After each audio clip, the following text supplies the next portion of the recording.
Before we dive into today's intense story, a quick reminder. Over 90% of our viewers watch our videos but aren't subscribed. If you enjoy content like this, take a second to hit that subscribe button and turn on notifications so you never miss an update. And if you find this story gripping, don't forget to like the video. It really helps us out. Sarah. That's my name. And today, I'm sitting here at my old kitchen table, staring at a cup of that's long gone cold, to finally tell a story I never thought I'd speak out loud. I was always the good wife, loyal, patient, supportive. The kind of woman people call naive because she still believes in real love without conditions. But life has a cruel way of showing you exactly how foolish you've been when you trust too blindly. I met Daniel when I was 22. I just finished college and got my first job as a junior designer at a small agency downtown. He was 3 years older than me, already working in finance, always wearing those crisp shirts that made him look so put together. He made me feel safe, seen, chosen. When he asked me to marry him, my parents were thrilled. My father even said I was lucky to find someone so serious and responsible so young. I thought I was lucky too. The first few years were good. We moved into a modest apartment, spent weekends cooking pasta together, arguing playfully over which movie to watch. I thought this was it. This was love. I never cared that we didn't have much money at first, or that he worked long hours. I believed him every time he said he was doing it for our future.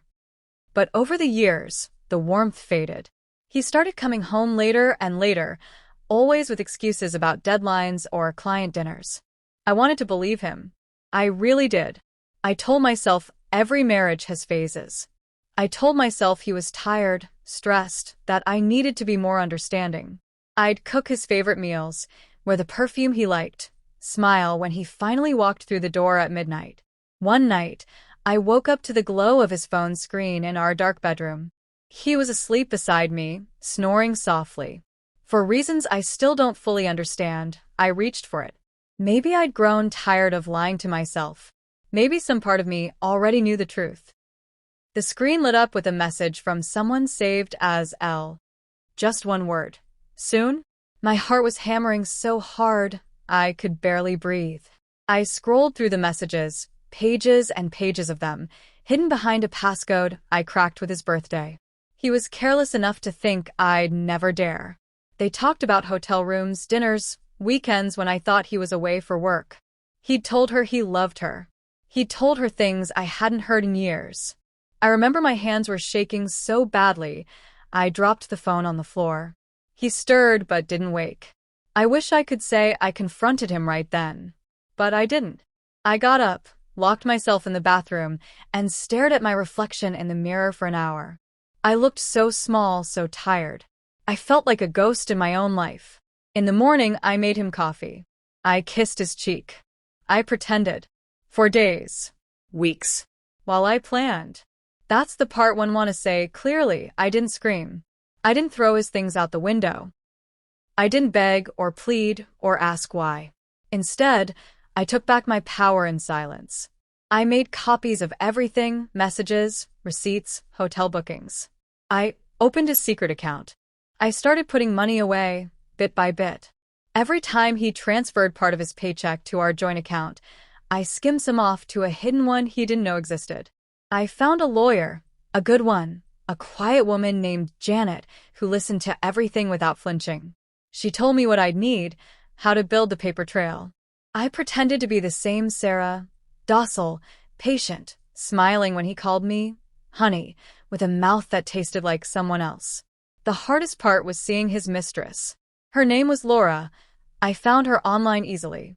Pretty, 10 years younger than me, posting selfies from hotel balconies that I paid for with my silent sacrifices. She was a reminder that I'd been replaced not because I wasn't enough, but because he was greedy enough to want more, no matter who it hurt. One night, when he came home smelling like her perfume, I hugged him tighter than usual. He looked surprised. I almost laughed at how stupid he thought I was. He had no idea I'd booked a meeting with his boss for the next week. No idea I'd gathered proof that some of his business trips were billed as company expenses. Fraud. Enough to ruin him if I wanted to. People like Daniel never think the quiet ones will fight back. They think our silence is weakness. But silence can be strategy. Silence can be a blade. I remember the last night we shared a bed as husband and wife. He slept soundly, dreaming his lies. I lay awake beside him, wide-eyed in the dark, feeling something inside me harden into steel. I wasn't going to cry anymore. I wasn't going to ask for his love back. I was going to take back everything he owed me, my time, my trust, my dignity. And I would leave him exactly what he deserved. Nothing. When the morning came, I got up before him, made his breakfast like always, kissed him goodbye at the door. He didn't know it, but that was the last time he'd see me as his loving, clueless wife. That was the day Sarah died, and someone stronger took her place. This is only the beginning. And I promise you, I made sure the end was nothing like he ever expected. The day Daniel left for one of his business trips was the day I began to dismantle the comfortable lie he lived in. I remember standing at the window, watching his car pull out of the driveway while I held my phone tight in my hand. As soon as he turned the corner, I called Janet, my lawyer. We met at her office an hour later, my bag full of folders and a USB drive that contained every message, every receipt, every careless mistake he made while thinking I was too blind to see. Janet sat across from me, tapping her pen against a stack of paper as she read. She didn't say much, just nodded now and then. When she looked up, there was a flicker of respect in her eyes I hadn't seen in a long time. "Not from anyone. You did your homework," she said. I just smiled. I didn't tell her how many nights I spent awake, eyes burning, piecing it all together. We filed for divorce that afternoon. Quietly. He wouldn't get served until the timing was perfect. I didn't want him to have even a second to prepare. I knew how slippery he could be if he felt cornered. I had one chance to make sure he couldn't hide money or twist things to his advantage. Next, I sent an anonymous tip to his company's HR department. I knew exactly which expense reports to flag. I knew which emails to attach. I even knew the dates he'd lied about because I'd sat at home alone during those nights, marking them on a calendar. I didn't care if it would cost him his job. Maybe it would. Maybe it wouldn't. But I needed him rattled, distracted, vulnerable. While the fuse burned, I started packing up my life. Quietly. Every day while he was at work, I boxed up pieces of me. The books I loved, the framed photos I decided not to keep, the clothes I'd wear in my new life. I rented a small storage unit under my maiden name. I told my parents nothing. They'd only try to stop me, try to talk me into forgiveness. I'd done that for far too long already. One night, a week before he was to be served, he came home early, earlier than he had in months. I almost dropped the vase I was wrapping. He stood in the doorway, watching me, his expression soft, apologetic. "Sarah," he said, like my name was something precious in his mouth. "I've been thinking. Maybe we should get away. Just the two of us." I looked at him, then really looked. This man who had held my hand at the altar, whispered promises he had no intention of keeping. This man who made me believe I was his forever while he carved out a secret life with someone else. For a heartbeat, I almost laughed at how small he seemed in my eyes now. I set the vase down gently and walked over to him. "That sounds nice," I said, touching his cheek. He smiled, relieved. He had no idea he was standing in a house that no longer belonged to him. He kissed my forehead and went to shower, humming to himself while I sat back down and finished wrapping the vase in silence. The day the papers were delivered, I wasn't there to see his face. I was at my sister's place across town, my phone turned off, my bags packed. I didn't want to see him try to call. I didn't want to hear the apologies, the explanations. I knew exactly what he'd say. He'd cry, he'd swear he was sorry, that it was a mistake, that he loved me. He didn't. He loved himself. And he loved that I made his life easy while he betrayed me behind my back. He called my sister's house phone. She handed it to me, her eyes wide. I didn't answer. I let it ring until he stopped trying. The next day, I turned my phone on and found 47 missed calls, 16 voicemails. I didn't listen to a single one. I forwarded everything to Janet. He could talk to her now. 2 weeks later, I met with Laura. Yes, his Laura. I wanted to see her face, to look her in the eyes and see what kind of woman helped a man lie to his wife for so long. I messaged her from a fake account, told her I had something she'd want to know. We met at a coffee shop 3 blocks from where she worked. She was prettier in person. Nervous, too. She probably thought I'd scream at her, throw my drink in her face. I didn't do any of that. I handed her a manila envelope, thick with the same evidence I'd used to ruin him. The look on her face, when she flipped through it, was almost worth every tear I'd shed alone at night. "Why are you giving me this?" she asked. Her voice trembled like mine used to when I confronted Daniel about being late. I shrugged. "Because you think you're special," I said calmly. "You're not. He's probably already lining up the next you." I left her sitting there, envelope in hand, her latte untouched. I didn't look back. I didn't need to. I'd planted enough seeds of doubt to make sure she'd never trust him again. Not fully. And if she stayed with him, she deserved every bit of the misery he'd bring her. By the time the hearing came, Daniel was a mess.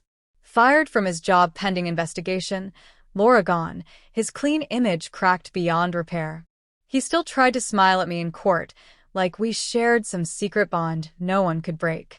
I didn't smile back. I didn't need to.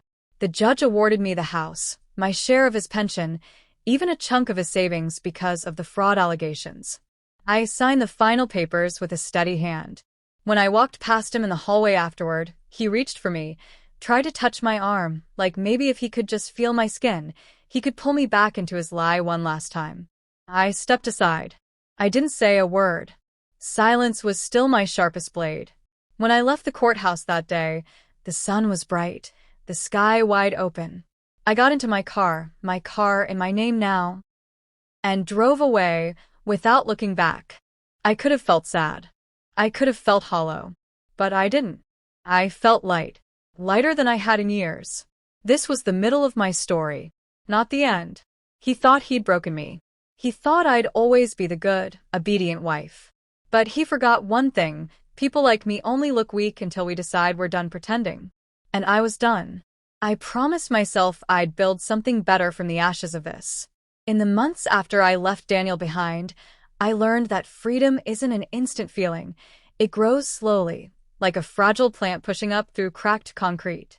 At first, it was strange waking up alone in my sister's guest room, my clothes in mismatched drawers, my life in cardboard boxes stacked against the wall. But every morning, I felt just a little less like his wife and a little more like someone I was starting to remember, me. I got a job at a small design studio across town. Nothing big or glamorous, but it was mine.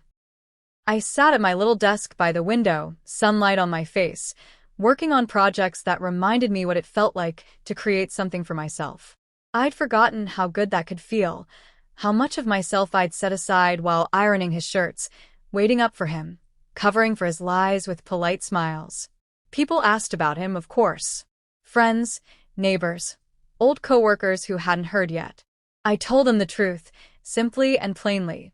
He cheated, I left, I'm better now.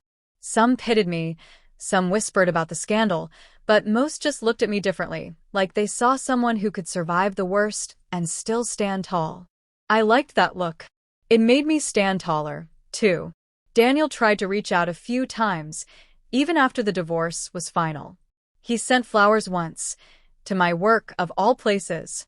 Red roses in a vase, so big it blocked my computer screen. There was a note tucked between the stems. "Forgive me. Let's talk." I didn't even touch them. I asked the intern to take them home to his mother. I wasn't about to let Daniel's guilt poison my fresh start. Laura messaged me, too, once. Just a short, trembling apology. "I didn't know how much he lied to you." I'm sorry. I didn't reply. She wasn't my concern anymore. She'd stepped into my place, thinking she was stealing something precious. Let her learn the truth on her own. People like Daniel never change. He'd find someone else to fool next. I wasn't going to be one more woman cleaning up his messes. One night, I sat alone in my tiny apartment, my own place at last, paid for with money he couldn't touch, filled with mismatched furniture I'd picked for no one but me. I poured myself a glass of wine, opened my laptop, and started writing. Not just emails or to-do lists, but my story. This story. I didn't plan to share it with anyone at first.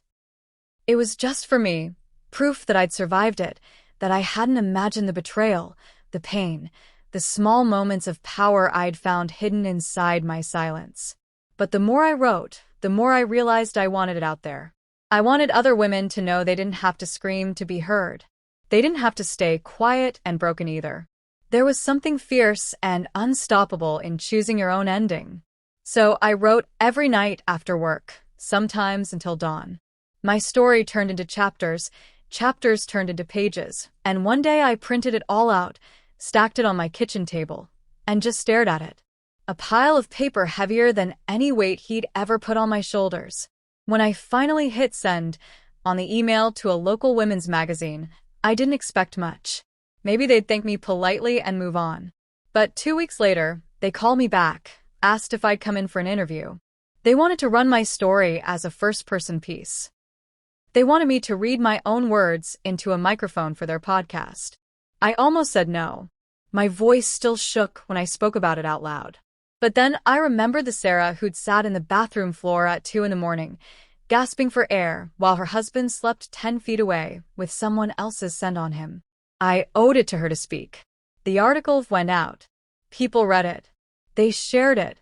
Women I'd never met messaged me, strangers who told me they'd found courage in my words, that they'd left their own liars, that they'd stopped apologizing for wanting more.